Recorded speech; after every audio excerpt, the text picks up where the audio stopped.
मैं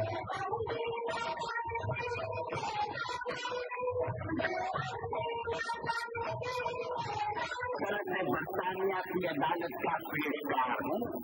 मेरी सल्तनत में सूरज हुलूब नहीं होता।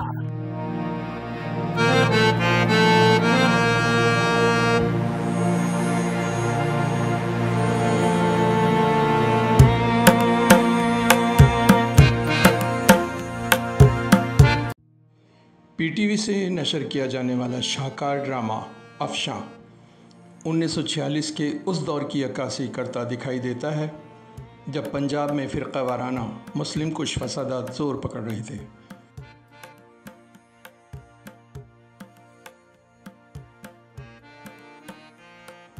ऐसे में कई घरेलू मसाइल और ख़ानदानी मामलात शशोपंच का शिकार हो जाने की वजह से कई ख़ानदान तितर बितर हो रहे थे। मारूफ मुसन्निफ़ा AR खातून ने उन्हीं हालात व वाक़यात के तनाजुर में ड्रामा सीरियल तश्कील देने का अज़्म किया और अफशां लिखा, जिसे 1981 में फ़ातिमा सुरैया बजिया ने ड्रामाई शक्ल दी।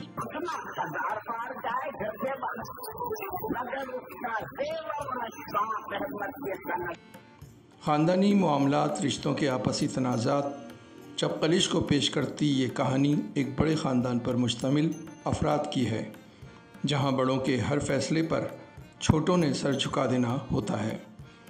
कहानी कुछ इस तरह से थी कि ख़ानदान के सरबराह मुमताज़ अहमद अपने भाई के इंतकाल के बाद उनकी औलाद अली की परवरिश अपने ज़िम्मे ले लेते हैं और अपने बेटे मोहसिन और हुस्ना के साथ अली को भी तालीम दिलवाते हैं। मोहसिन और अली में मिजाजों का फ़र्क नुमाया है। अली जो मुहिब्बे वतन होने के साथ एक पुरखलूस तालीम याफ्ता शख्स है, जबकि मोहसिन खुदसर और मफाद परस्त इंसान है।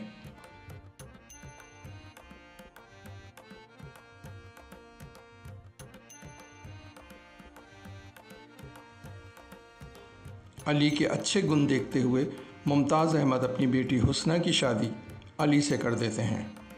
शादी के एक माह बाद सियासी हालात और चंद एक इल्ज़ामात की बिना पर अली और मोहसिन को काला पानी की सज़ा का ख़तरा लाहक होता है, तो मुमताज़ अहमद का दोनों को मुल्क से बाहर भेजना ज़रूरी बन जाता है।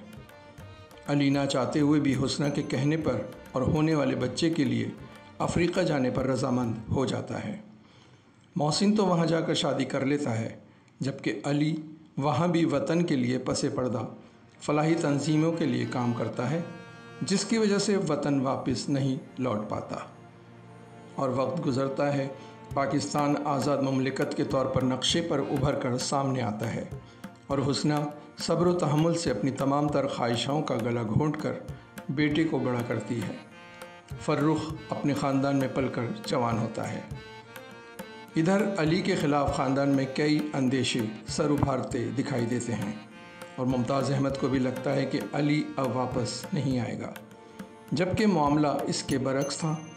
अली अब भी अपनी बीवी बच्चों को याद करता है और उतनी ही मोहब्बत करता है। ये अलग बात थी कि उसके लिए उसका मकसद पहले था।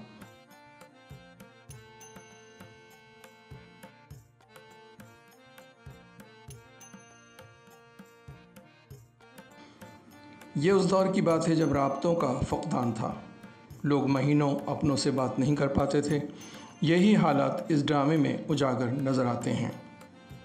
फर्रुख जब 5 साल का होता है तो मोहसिन अपनी दूसरी बीवी के साथ पाकिस्तान आता है, जिसके साथ उसकी पहली बीवी की बच्ची होती है, जिसे हुस्ना बड़ी चाह से रख लेती है।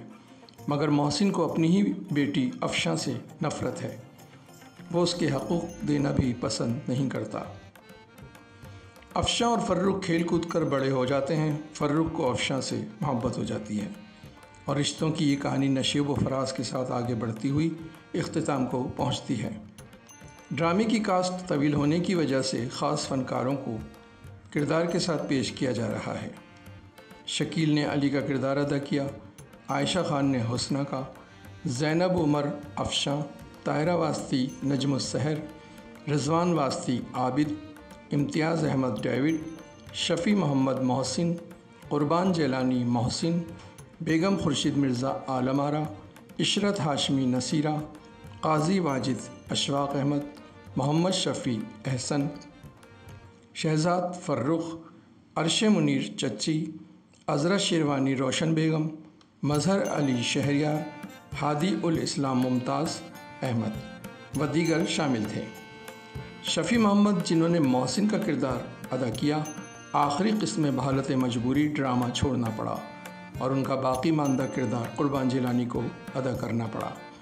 اس طرح قربان جیلانی بھی اس ڈرامے میں شامل ہوئے۔ ڈرامے کا اہم کردار اشفاق میاں تھے، جسے قاضی واجد نے نبھایا۔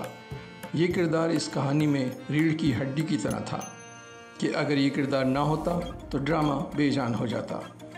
قاضی واجد نے اس کردار میں اپنے آپ کو سمو کر کام کیا، جبکہ فرخ کا کردار ادا کرنے والے فنکار کا کوئی اتا پتہ نہ ہونے کی وجہ سے ان کی تفصیلات سامنے نہ آ سکی، جبکہ افشاں کے کردار زینب عمر کا بھی کوئی حال احوال نہ مل سکا۔ بعد میں ان کا کوئی ڈرامہ بھی منظر عام پر نہ آ سکا۔ افشاں ڈرامے کی کہانی کے ساتھ ڈائیلاگس اور ان کی ادائیگی کمال کی رہی۔ تمام سینز کے لیے حقیقت پر مبنی سیٹس لگائے گئے، جس نے ڈرامے کے تاثر کو ذرا ہلنے نہ دیا، اور یہ ڈرامہ پسندیدہ ڈراموں کی صف میں سب سے اوپر پہنچ گیا۔ بجیا کے اس ڈرامے کی 22 اقساط مکمل کی گئیں اور اس ڈرامے نے بجیا کے یادگار ڈراموں میں جگہ پائی۔ یہ ڈرامہ آج بھی سوشل میڈیا پر بآسانی دیکھا جا رہا ہے۔ پرانے ڈراموں کے شائقین کے لیے یہ ڈرامہ کسی تحفے سے کم نہیں۔